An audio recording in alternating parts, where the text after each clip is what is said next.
May Wirth's perfect somersaults on a sprinting horse weren't magic. They were a biomechanical nightmare. Every landing sent a violent shockwave tearing through her spine and knees.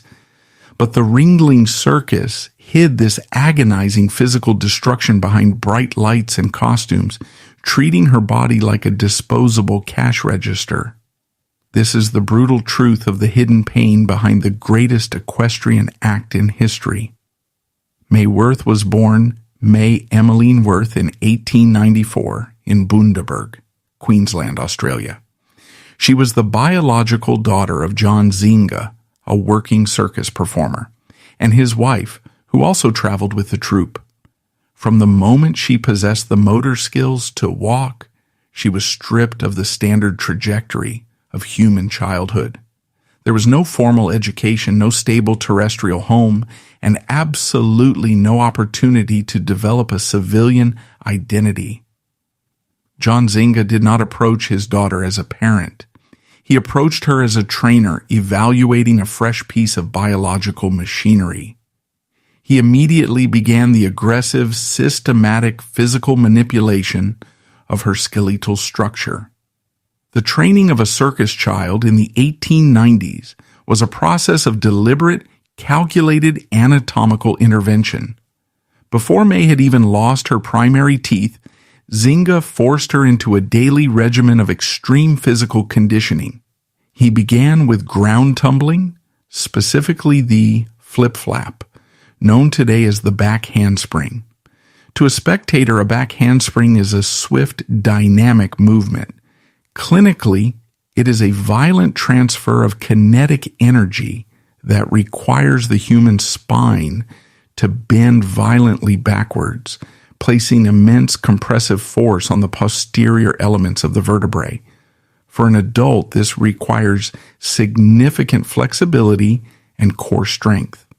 For a toddler, whose skeletal system is still largely composed of soft cartilage rather than hardened bone, the repetitive execution of this movement actively alters the fundamental architecture of the body. Zinga did not stop at tumbling. He pushed the infant May into contortion and tightrope walking. Contortionism, when forced upon a developing child, has a profound, irreversible impact on human anatomy. The human spine consists of 33 individual vertebrae, separated by intervertebral discs, which act as shock absorbers. In a developing child, the bones grow from areas of active cartilage called epiphyseal plates, or growth plates, located at the ends of long bones and the margins of vertebrae. Normal physical development relies on the balanced application of gravity and movement. When a child is forced into extreme repetitive spinal hyperextension, bending backwards until the head touches the glutes, the natural ossification process is severely disrupted. Ossification is the process by which cartilage hardens into bone. The constant, unnatural compressive forces placed upon May, Zinga's growing spine and long bones actively suppressed her vertical growth. The industry often marketed the diminutive stature of its acrobats as a genetic quirk or a charming characteristic. It was neither.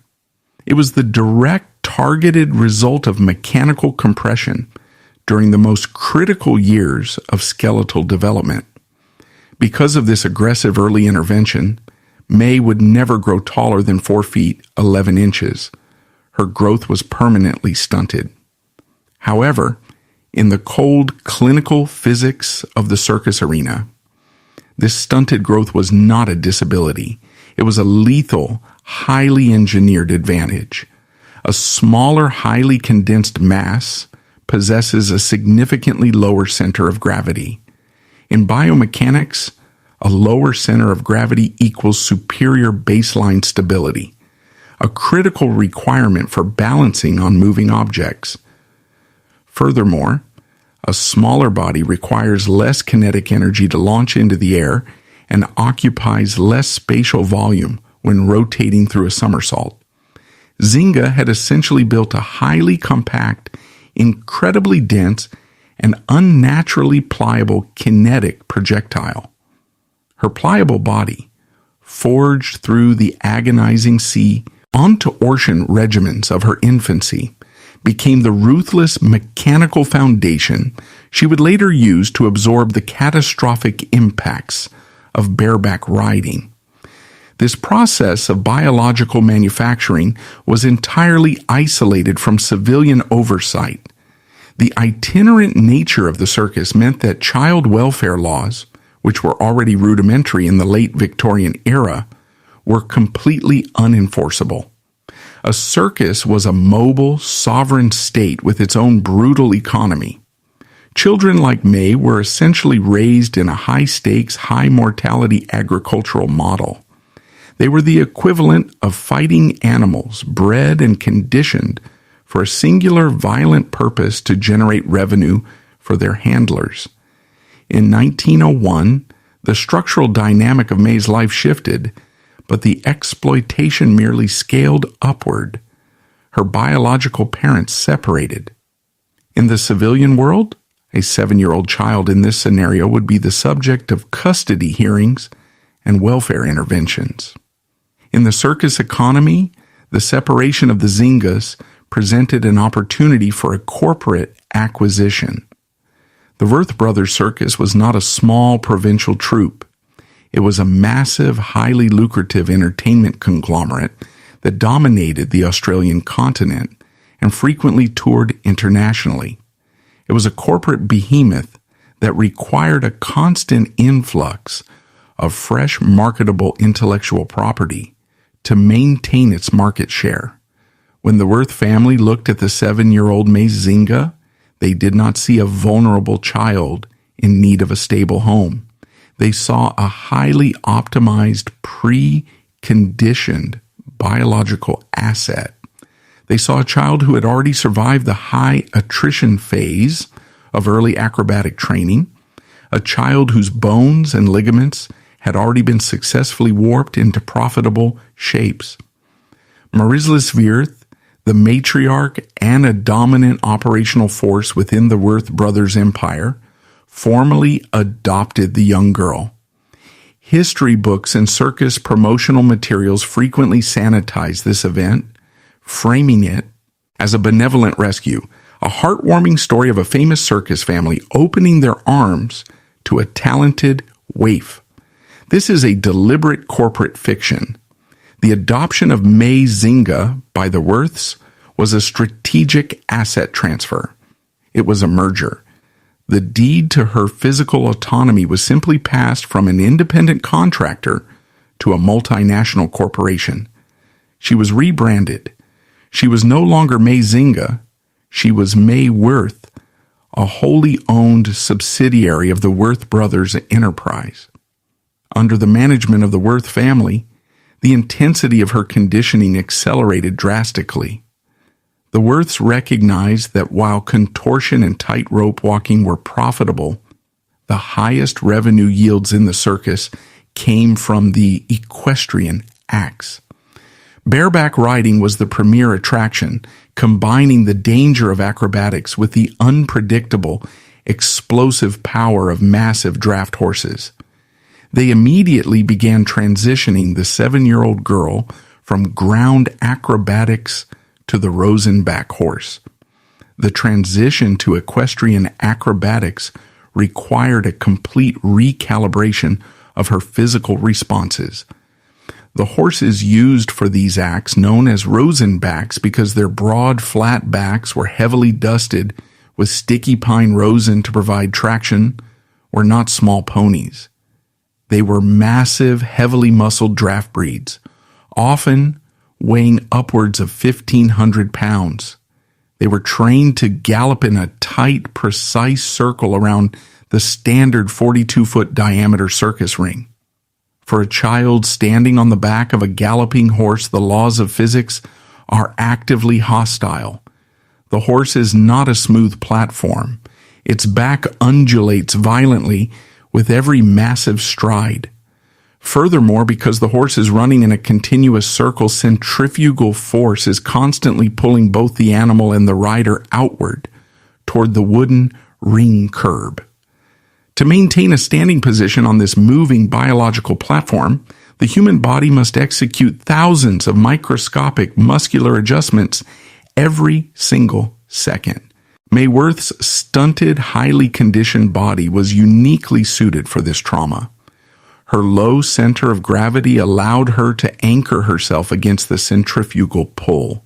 Her knees and ankles, already subjected to years of extreme stress, were forced to act as high-performance shock absorbers, constantly bending and flexing to compensate for the violent upward thrust of the horse's gait. But physical conditioning alone is insufficient for bareback riding. The most critical component of her training under the Wirths was psychological eradication. The human brain possesses a deeply ingrained evolutionary fear of falling. When placed on an unstable surface moving at high speed, the natural biological response is to drop the center of gravity, grab hold of a secure object, and brace for impact. In bareback riding, this natural instinct is fatal. If a rider hesitates, if they tense up or attempt to brace against the horse's movement rather than flowing with it, they will be violently ejected from the animal's back. The Wirth training methodology required the systematic breeding out of fear. May was forced to perform complex acrobatic maneuvers, leaping into the air, turning and landing back on the horse, while completely overriding her biological survival instincts. She was conditioned to understand that the air was safer than hesitation. She had to trust a mathematical calculation of speed, trajectory, and momentum over her own nervous system's panic signals. The trainers essentially hacked her central nervous system, replacing the fear of physical injury with the fear of failure and the fear of corporate punishment. The environment in which this training took place was unforgiving. There were no safety harnesses attached to overhead rigs. There were no soft foam pits to break a fall. When May missed a footing or miscalculated a jump during training, she fell. She plummeted from the height of the horse's back, often striking the hardened dirt of the ring or colliding with the heavy wooden perimeter curb. The trainers did not stop the horse to comfort her. The expectation was immediate resumption. The pain of the fall was secondary to the perfection of the trick. She learned to compartmentalize severe physical pain, to ignore deep tissue bruising and joint sprains because the Wirth machine did not tolerate downtime. By the age of 10, the manufacturing process was complete. In the civilian world, a 10-year-old child is in primary school, just beginning to comprehend complex social structures and basic mathematics. At 10 years old, May Wirth was a fully operational revenue-generating veteran of the circus industry. She was categorized by the Wirth management and the press as a finished product. She was executing routines that seasoned adult men in the industry point blank refused to attempt. The physical demands of her act were so extreme and the margin for error so microscopic that the established male bareback riders considered her repertoire a suicide mission. She was performing forward and backward somersaults from the back of one galloping horse to another. She was executing leaps from the sawdust floor directly onto the spine of a running horse, a maneuver requiring explosive leg power and flawless timing to match the animal's velocity. The juxtaposition is chilling. Here was a prepubescent girl standing under 5 feet tall, her skeletal structure permanently altered by forced contortion, executing acts of extreme kinetic violence that terrified grown men. But this was not a testament to her bravery. It was a testament to the absolute efficiency of her conditioning. She did not perform these acts because she was fearless. She performed them because she had been systematically stripped of the capacity to choose otherwise. Her body, her mind, and her entire conceptualization of reality had been architected by a corporation to serve a singular, highly profitable function. As she stood on the back of the draft horse at the Rame and years old, bathed in the harsh carbon arc lights of the arena, listening to the roar of the Australian crowds, the transformation was absolute. The child named May Wirth was entirely dead, erased by years of compressive force and psychological programming. In her place stood the Wirth Corporation's most valuable piece of hardware. The perfect tool had been successfully forged in the crucible of childhood exploitation. The machine was now fully assembled, deeply resilient, and perfectly calibrated. It was time for the Wirth family to deploy their primary asset into the brutal centrifugal meat grinder of the global entertainment circuit. And the machine was about to find out exactly how much physical trauma it could absorb before the bone began to splinter. The journalists of the era draped her performances in mythological terms. They called her the Fairy of the Ring. They described her airborne maneuvers as the leap of a butterfly. These poetic descriptors were not merely journalistic flourishes. They were a deliberate, highly effective marketing smokescreen. They were designed to insulate the paying audience from the brutal, anatomical reality occurring right in front of them. The Ringling brothers did not sell tickets to witness human suffering. They sold the illusion of effortless flight. But there was absolutely nothing effortless, and certainly nothing fairy-like about bareback riding. It was an act of extreme, calculated mechanical trauma. Let us deconstruct the environment. The standard circus ring is strictly 42 feet in diameter. This precise measurement is not arbitrary. It is dictated by physics. When a horse gallops in a circle of exactly 42 feet, centrifugal force pushes the animal outward. To maintain its balance, the horse must lean inward toward the center of the ring at a specific, predictable angle. This creates a moving, angled platform. The horses used for these acts, the Rosenbachs, were massive draft breeds, Ftin Percherons or Belgians, weighing upwards of 1,500 pounds. They were biological engines of immense power, and their backs were not smooth, flat surfaces. Beneath the thin layer of skin and sweat lay a rigid structure of heavily muscled thoracic and lumbar vertebrae. When May Wirth stood on the back of one of these animals, she was not standing on a stable floor. She was standing on an undulating, angled spine that was surging forward at roughly 15 to 20 miles per hour. To simply maintain an upright posture required her to engage every core muscle, constantly micro-adjusting her balance to fight the centrifugal force attempting to hurl her outward into the wooden ring curbs. Now introduce the acrobatics. Wirth's repertoire included leaps that defied the biological limits of the human skeletal system. One of her most celebrated routines involved jumping from the solid ground directly onto the back of a galloping horse. To execute this, she had to calculate the velocity of a 1,500-pound animal, generate enough explosive, upward kinetic energy to clear the height of the horse's back, and angle her trajectory to perfectly match the animal's forward momentum. But the circus machine demanded an escalation of danger to justify ticket prices. Jumping onto the horse was not enough. She performed this feat with her feet entirely restricted, bound inside heavy woven baskets. To understand the anatomical horror of this specific trick, we must look at how the human body naturally absorbs kinetic shock.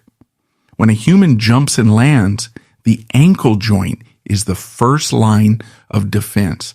The ankle rolls and flexes, absorbing the initial impact, followed immediately by the flexion of the knee and the hip. This multi-joint chain dissipates the downward force, protecting the spine and the brain. When May Wirth's feet were bound inside rigid baskets, that primary shock absorption mechanism was completely eliminated. Her ankles were locked. When she launched hers, elf from the sawdust and landed on the moving spine of the Rosenbach, the kinetic energy of her falling body weight had nowhere to go.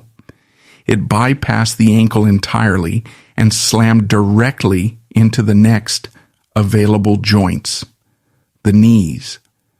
The sudden violent deceleration forced her menisci, the C-shaped pieces of tough rubbery cartilage that act as shock absorbers between the femur and tibia, to bear the entire brunt of the impact.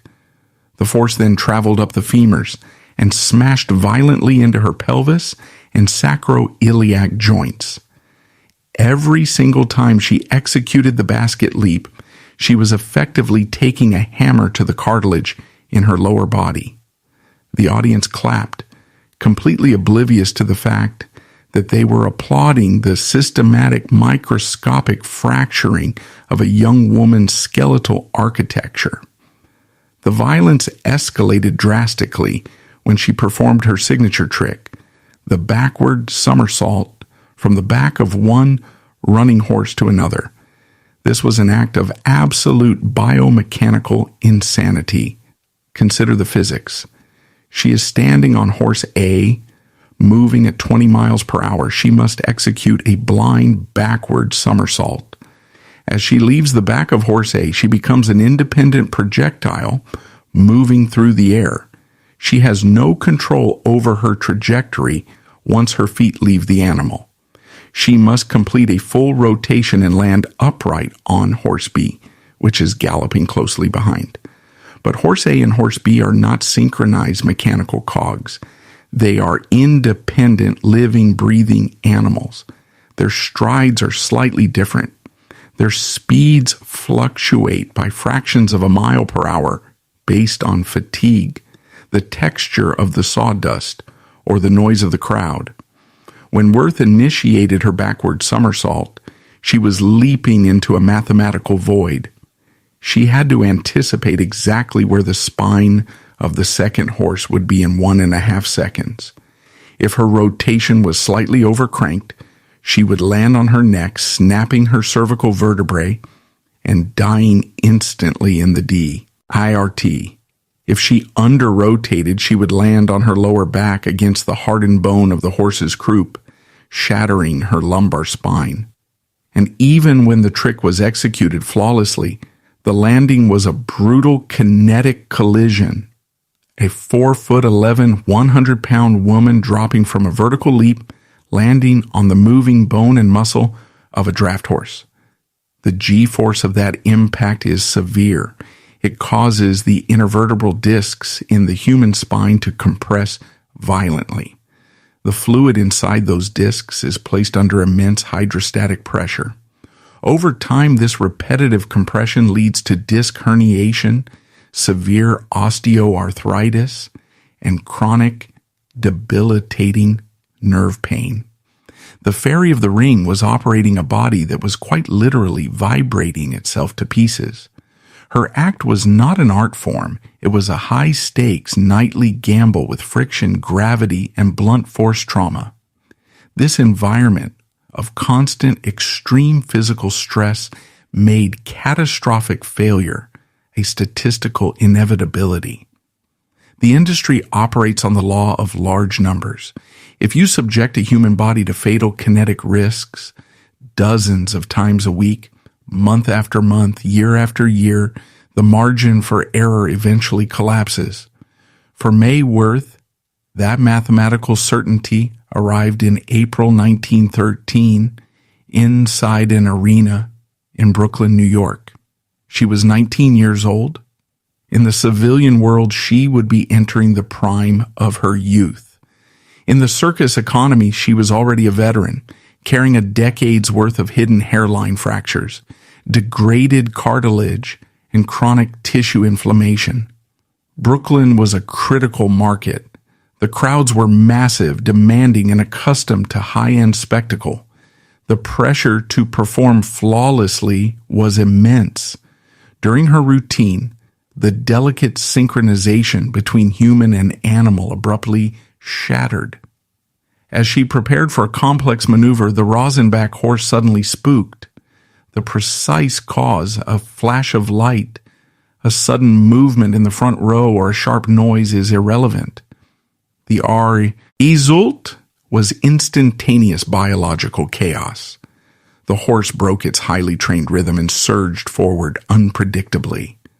Wirth's footing failed. Her balance, calibrated to the exact micro-movements of a steady gallop, was violently disrupted. She fell from the back of the massive animal. Had she simply hit the sawdust, it would have been a standard painful circus fall, bruised ribs, perhaps a concussion. But the physics of the rigging betrayed her.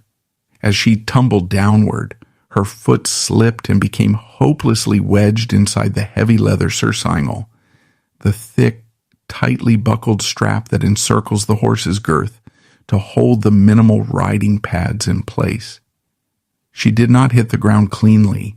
She was tethered to a panicked 1,500-pound draft horse that was now bolting at full speed around the 42-foot ring. The dragging of May Wirth is a masterclass in anatomical horror. This was not a choreographed stunt on a Hollywood backlot. This was the brutal application of friction and kinetic energy against human flesh. The surface of a circus ring is not soft sand.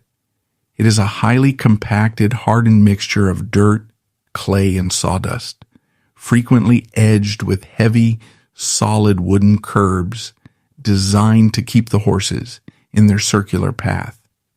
As the horse accelerated, Wirth's 19-year-old body was whipped behind it like a rag doll. The human skin, the epidermis and dermis, possesses a specific tensile strength. It is designed to protect the internal organs from minor abrasions. It is completely unequipped to withstand being dragged across compacted earth at 25 miles per hour. Within the first few seconds of the drag, the extreme friction acted like an industrial grinder. Her elaborate sequined costume was shredded. The friction instantly stripped the epidermal layers from her back, shoulders, and legs, exposing the raw, bleeding subcutaneous fat and muscle tissue beneath. This is a severe friction burn, an injury that destroys nerve endings and introduces massive amounts of foreign bacteria, dirt, sawdust, and horse manure directly into the bloodstream, creating an immediate, life-threatening risk of sepsis. But the friction was only the surface trauma.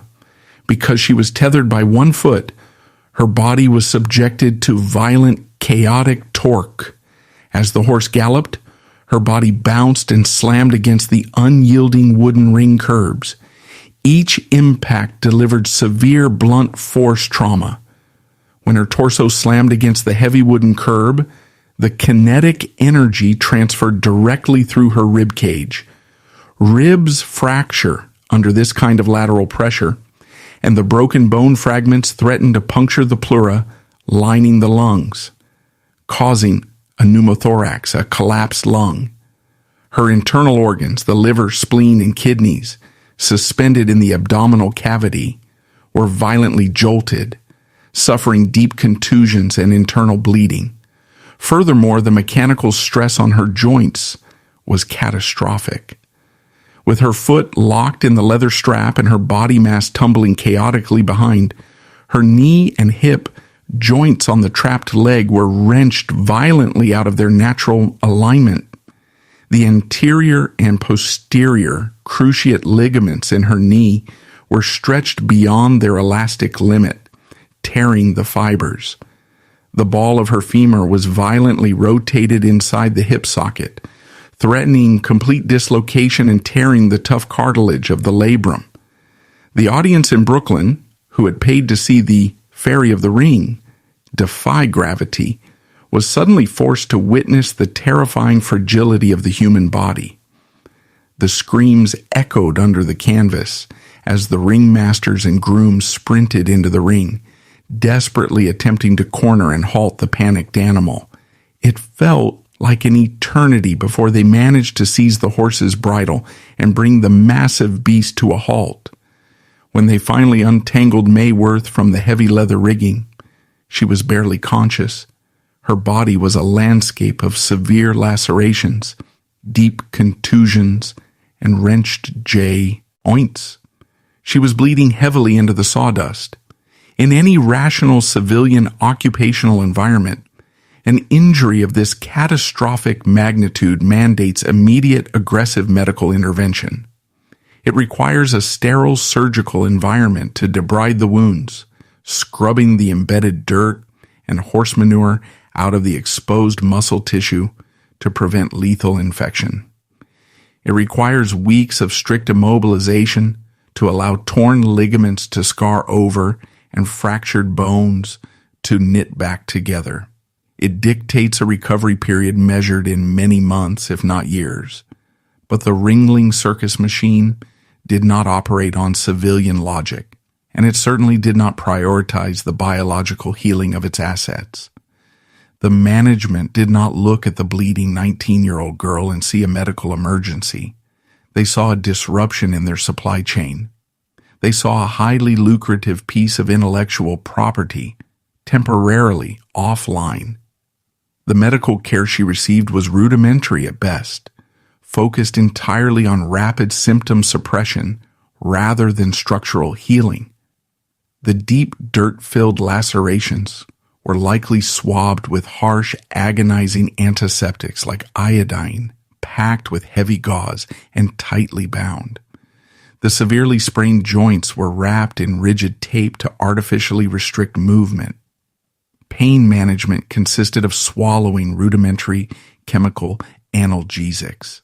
The true horror of the April 1913 incident was not the accident itself. The accident was merely physics asserting its dominance over flesh. The true horror was the industry's response to it.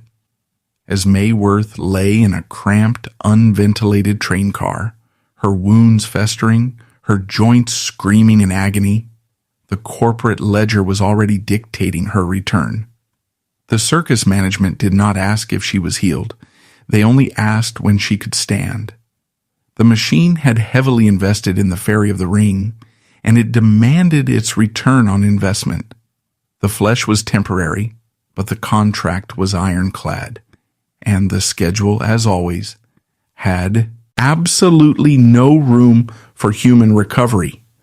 When the blood was finally scrubbed from the compacted sawdust of the Brooklyn arena in April 1913, the civilian spectators likely assumed they had witnessed the end of a career. Common physiological logic dictates that a 19-year-old girl, having just been violently dragged behind a panicked draft horse, suffering severe friction burns, torn ligaments, and deep internal contusions, would be permanently retired. A functioning society would mandate years of rehabilitation. But the Ringling Brothers and Barnum and Bailey Circus was not a functioning, empathetic society. It was a sovereign, hyper-capitalist industrial empire on wheels. And within this empire, biological trauma was merely viewed as a temporary logistical inconvenience. John Ringling, the architect of this massive entertainment monopoly, was not a whimsical showman. He was a ruthless corporate titan, a man who dealt in railroad logistics, mass marketing, and the aggressive extraction of human capital. Ringling did not look at May Wirth and see a damaged young woman.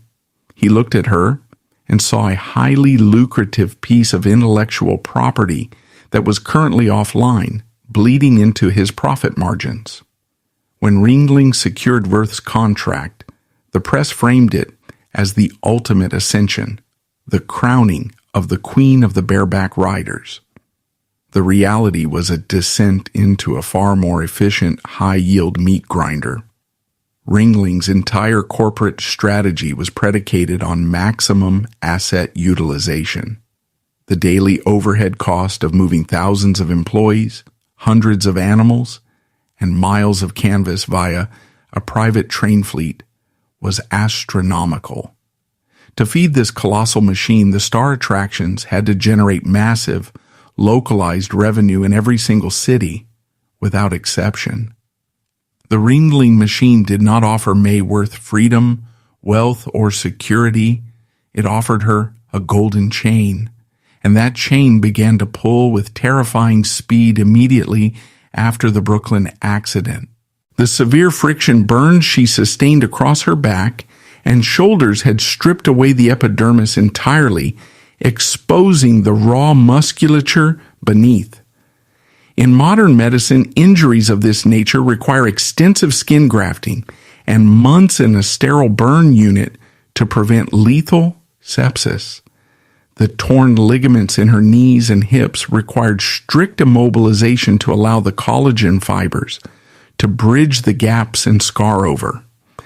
The human body requires a minimum of 6 to 12 months to adequately repair this level of structural damage. And even then, the tissue rarely regains its original elasticity. The Ringling ledger, however, could not wait for cellular regeneration. By December 1913, a mere 8 months after her body had been subjected to violent, chaotic torque, she was not resting in a sanatorium. She was standing on the deck of a transatlantic ocean liner, shipped like high-value freight across the freezing Atlantic Ocean to perform in London. This immediate redeployment is a masterclass in industrial exploitation. The cold, damp climate of a London winter is fundamentally hostile to healing joints. The synovial fluid inside a recently traumatized knee becomes highly viscous in low temperatures, turning every movement into a grinding, agonizing effort. The newly formed inelastic scar tissue stretching across her back and shoulders was now being forced to suddenly accommodate the extreme backward hyperextension required for her somersaults. With every jump she executed in London, she was actively tearing the fragile, newly healed microscopic fibers in her flesh. She was bleeding internally, masking the severe chronic inflammation with heavy stage makeup and the forced, blinding smile required of female performers. This December 1913 deployment was not an isolated incident of corporate cruelty.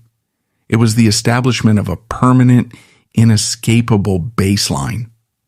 The circus industry propagated a massive public lie, the myth of the off-season. The public believed that when Niving-Chidise, the grand canvas tents were folded away at the end of the grueling North American summer, the performers retreated to sunny winter quarters in Florida to rest, heal, and practice at their leisure. For the low-level workers, this was partially true. For a primary revenue generator like May Wirth, the off-season was entirely non-existent. When the summer tent circuit concluded, the Ringling Corporation simply rerouted its most valuable asset into the indoor vaudeville and theater circuits. Wirth was locked into a global, continuous loop of physical exhaustion. Her itinerary was a geographical nightmare designed to maximize ticket sales across multiple continents. She toured the vast, unforgiving expanse of North America from spring to autumn, enduring the stifling, unventilated heat of the canvas big tops, where temperatures routinely exceeded 100 degrees. Dehydration was a constant threat, thickening the blood and slowing the delivery of oxygen to her chronically overworked muscles.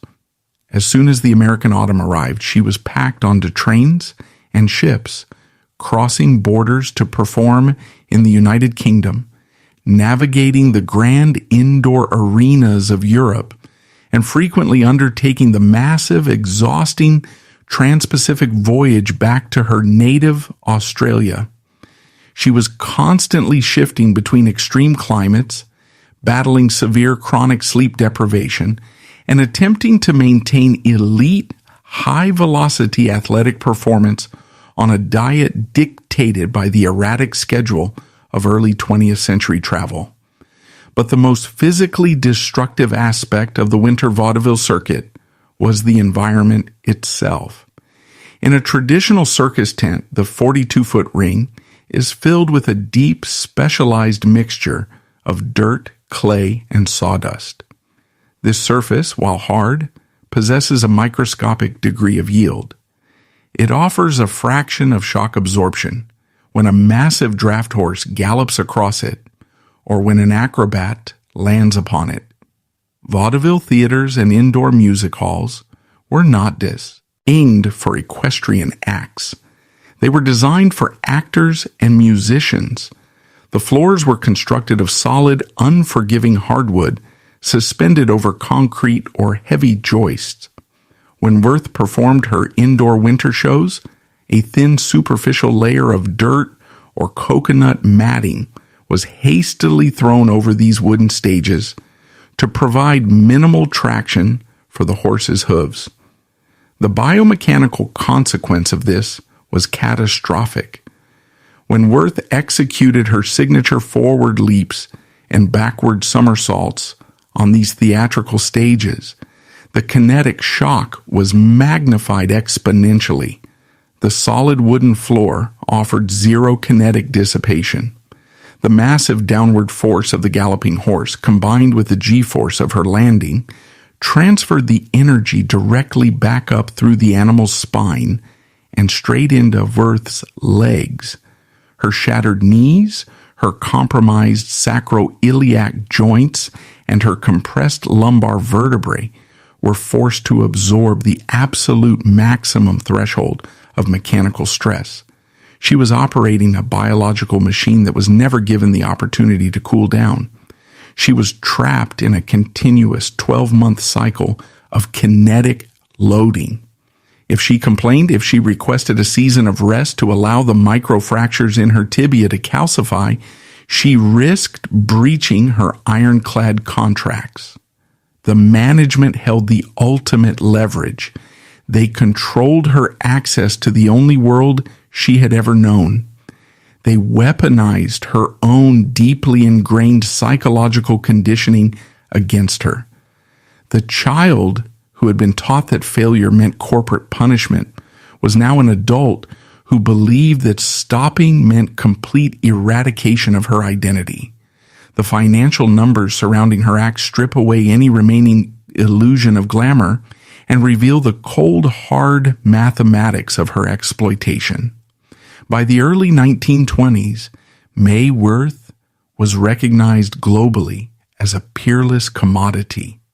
Her ability to execute routines that male riders abandoned due to the horrific physical toll made her highly sought after by international promoters.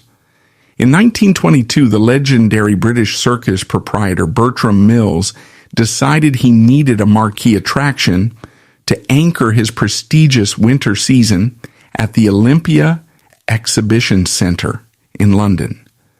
Mills did not approach Wirth as an artist. He approached her management as a buyer, negotiating a lease on industrial equipment. To extract her from her North American commitments, Mills offered her troupe a staggering, record-breaking salary of $1,500 per week. Adjusted for modern inflation, this figure represents a massive, almost incomprehensible weekly payout for a physical performer. To the public and to the historians who focus solely on the economics of the era, this salary painted May Wirth as an empowered, wealthy superstar. It positioned her as a woman who had conquered a male-dominated industry and extracted a fortune in the process. This is a dangerous, superficial misreading of the data. In the ruthless logic of capitalism, A corporation does not pay an asset $1,500 a week out of generosity or respect for their artistry. An asset is paid a fraction of the total revenue it generates. If Bertram Mills was willing to hand May Wirth $1,500 every 7 days, it was because her physical presence in the ring was generating tens of thousands of dollars in localized ticket sales, concessions, and brand prestige for his own empire. Her salary was not a symbol of liberation. It was the exact calculated purchase price for her bone density. It was the hazard pay required to convince a human being to routinely risk a broken neck on a galloping horse. The massive wealth she generated did not belong to her.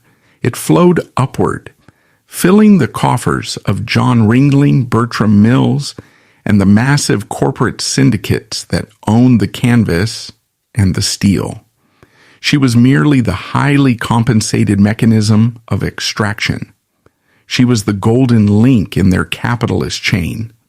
A golden link is valuable, but its primary function is to bear the weight of the entire structure. If the link snaps, the chain fails, the cargo drops, and the revenue stops.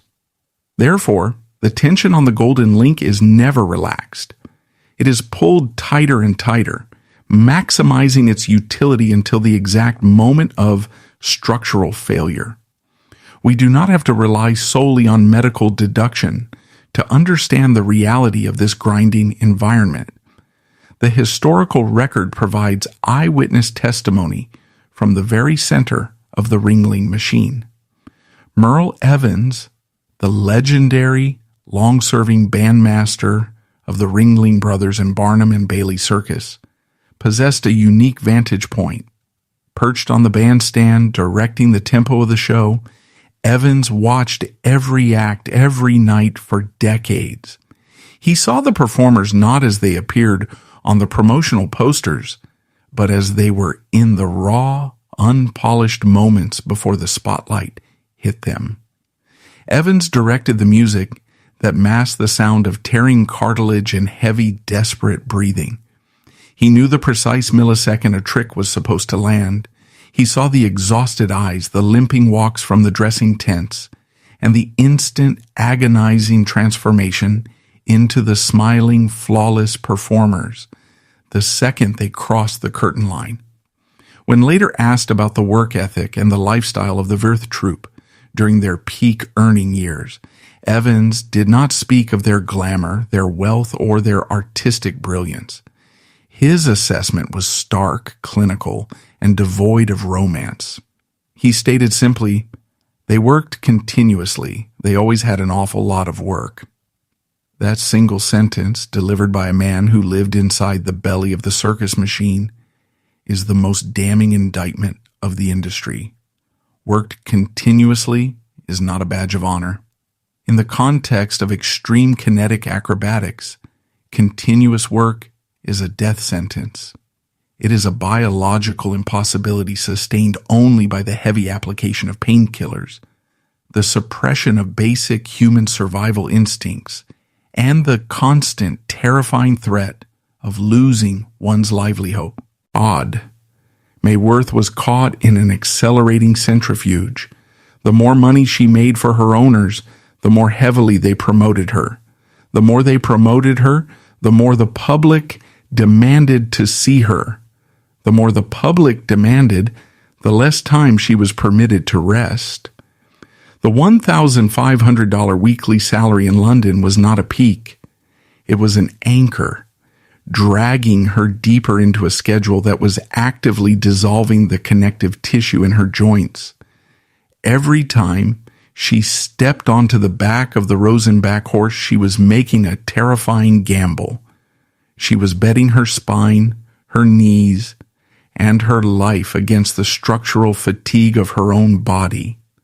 The Ringling Corporation, Bertram Mills, and the millions of spectators who bought tickets were entirely complicit in this wager. They were collectively funding the slow, agonizing destruction of a woman's body, demanding that she perform the impossible night after night until the inevitable mathematical certainty of failure finally caught up with her. In the history of the circus, performers in this exact position usually experience one of two outcomes. They either suffer a catastrophic, highly public mechanical failure, like Lillian Leitzel plummeting to the floor in Copenhagen, or Alfredo Codona shredding his shoulder beyond repair, or they succumb to the psychological pressure, turning to substance abuse and quiet obscurity as their broken bodies are discarded by the industry. The machine was designed to consume May Wirth entirely. It had manipulated her bones when she was a toddler, erased her childhood, dragged her through the dirt of Brooklyn, and squeezed her through the global vaudeville circuits to extract every possible cent of revenue from her joints. By the late 1930s, the corporation was simply waiting for the final snap of the golden link. They were waiting for her body to finally break so they could scrape her out of the ring, replace her poster, and move the trains to the next city. But May Wirth was about to execute the most dangerous, shocking, and brilliant maneuver of her entire career, and it had absolutely nothing to do with backflips or galloping horses. The year 1937 serves as the perfect chilling fulcrum for this historical reality. In July of 1937, Alfredo Codona, the undisputed king of the air, locked himself in a California solicitor's office, murdered his wife, and put a bullet through his own brain. Codona had been forced out of the industry by a shredded shoulder. Stripped of his physical utility and entirely dependent on the roar of the crowd for his psychological survival, he imploded. The machine had taken his body, and when he could no longer perform, it completely eradicated his identity. In that exact same year, 1937, May Wirth was 43 years old. She was still a marquee attraction. The syndicates still demanded her presence. The massive corporate ledgers of the Ringling empire still projected substantial localized revenue based entirely on her ability to execute backward somersaults on the spines of galloping draft horses. She was positioned on the exact same precipice that had killed Lillian Leitzel and destroyed Alfredo Codona. But May Wirth did not fall. She looked at the grinding, blood-soaked gears of the centrifugal machine that had owned her since she was a toddler, and she made a decision that fundamentally violated the core programming of her industry. She executed a calculated unilateral withdrawal of her physical capital. She retired. At 43, the human skeletal system naturally begins a slow decline in bone mineral density. The regenerative capacity of the cells that rebuild microfractures begins to lag behind the rate of structural damage. For May Wirth, this natural biological decline was exponentially accelerated by decades of extreme occupational trauma. Every single time she had landed a jump on the unyielding muscular back of a draft horse, she had subjected her lumbar and thoracic spine to massive compressive loads. By 1937, the intervertebral discs, the vital cartilaginous shock absorbers between her spinal bones, would have been severely dehydrated and compressed. The space between her vertebrae was narrowing, causing the bone to grind against bone, a condition known as severe osteoarthritis. This leads to foraminal stenosis, where the nerves exiting the spinal cord are pinched by encroaching inflamed bone tissue. Her knees, the primary biological dampeners for her landings, were in an equally catastrophic state. The menisci, the C-shaped cartilage pads in the knee joints, were likely shredded from the violent deceleration forces of her basket leaps. The articular cartilage covering the ends of her femurs and tibias was worn down to the nerve-rich subchondral bone. Every movement, every step, and certainly every acrobatic launch was accompanied by crepitus, the audible, sickening grinding of degraded joints and sharp, highly localized neuropathic pain. Furthermore, we must account for the accumulation of untreated acute injuries. The severe dragging incident in Brooklyn in 1913, alongside countless other undocumented falls, had left her musculoskeletal architecture riddled with inelastic scar tissue. Her ligaments, repeatedly stretched beyond their natural yield point, no longer provided stable anchoring for her joints. Her body was a heavily compromised, fragile scaffolding, held together primarily by sheer muscular tension, heavy adhesive strapping, and the dangerous suppression of pain signals. In 1937, her body was screaming a final desperate biological warning. The structural fatigue was absolute. If she continued to subject her compromised anatomy to the G-forces of bareback riding, a crippling mechanical failure was not merely a statistical probability, it was an imminent anatomical certainty. One slightly mistimed jump, one unexpected surge from the horse would have snapped a desiccated vertebra or completely ruptured a load-bearing tendon, leaving her permanently paralyzed, dead in the sawdust. The Ringling Corporation, of course, did not care about her osteoarthritis. The management operated on a philosophy of maximal extraction. They would gladly have sold tickets to watch her perform right up until the exact millisecond her spine snapped. The circus does not offer a pension plan for broken equipment. They simply replace the poster.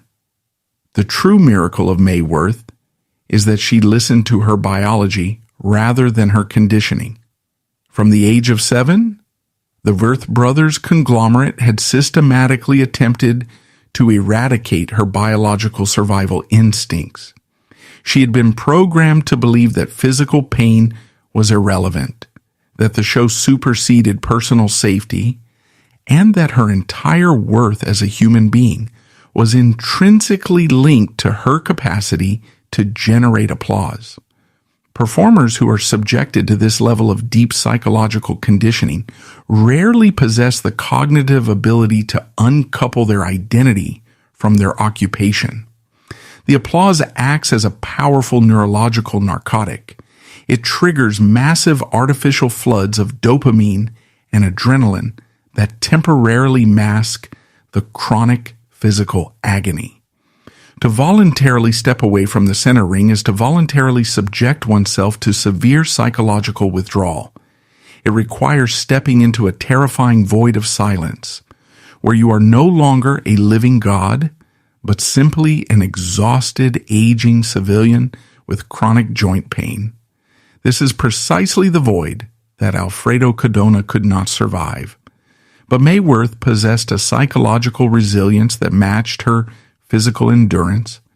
She recognized the golden chain for what it was, and before the Ringling machine could pull it tight enough to shatter her bones, she reached up and unclasped it herself.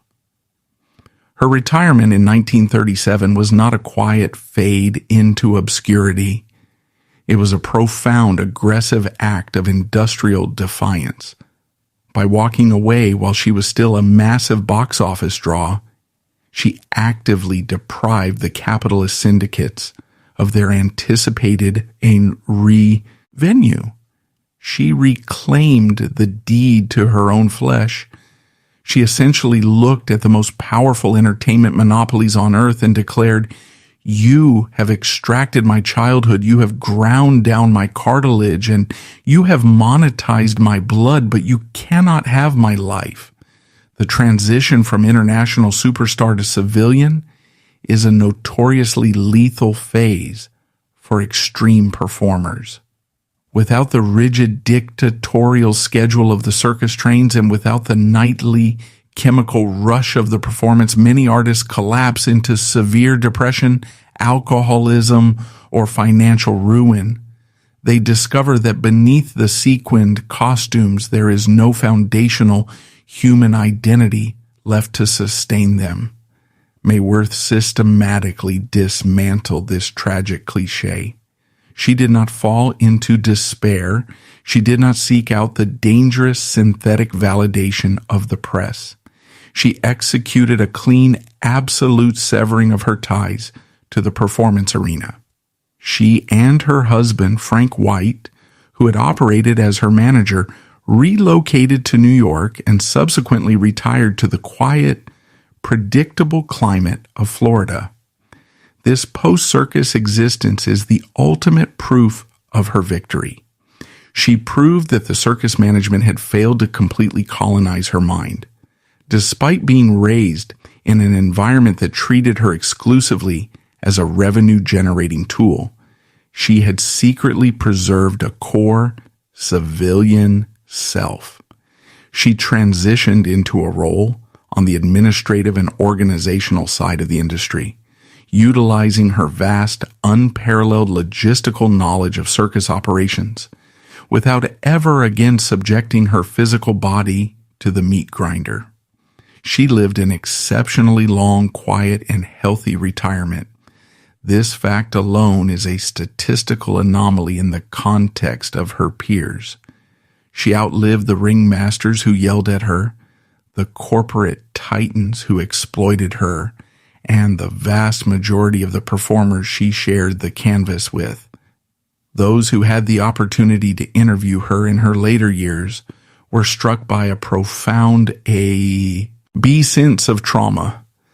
At the age of 80, her cognitive function remained incredibly sharp. There was no dementia, no crippling bitterness, and no desperate longing for the past. Her brown eyes were bright, her voice was soft, and her memory of the complex, terrifying mechanics of her act was flawless. She could calmly and clinically describe the exact physics required to land a blind somersault on a running horse, speaking of it not with the frantic ego of a displaced star, but with the quiet authority of an engineer detailing a machine she had long since decommissioned. She passed away peacefully in 1978 at the age of 84.